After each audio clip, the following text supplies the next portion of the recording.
Whether Sweden would or not be allowed to join NATO by Turkey was always one of the big questions of this summit, and on Monday it looked very pessimistic because Ankara suggested that whether Sweden could join NATO would be linked to whether Turkey could join the European Union, a totally separate body, something that the NATO leaders would not be in a great position to discuss at the NATO summit. But then just before this summit is due to begin on Tuesday officially, Jens Stoltenberg, the Secretary General of NATO, said after a meeting with Turkey, with Sweden, that Ankara has agreed to let Sweden join, promising that this will be moved through Parliament in Turkey and that process will now get underway. Jens Stoltenberg was always optimistic at the weekend, and seemingly this has been pushed through.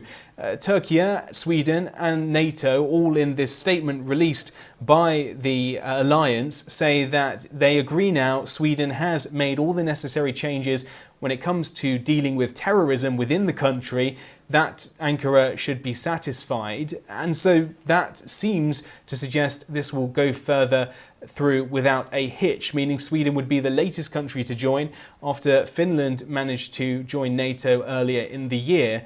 It means also that there will be one main issue now for leaders to discuss at NATO, although there are smaller issues such as funding for the alliance. The big one that still needs resolving is whether Ukraine can join, and if so, when, with most member states of the opinion that Ukraine should join NATO. That's the opinion of Jens Stoltenberg.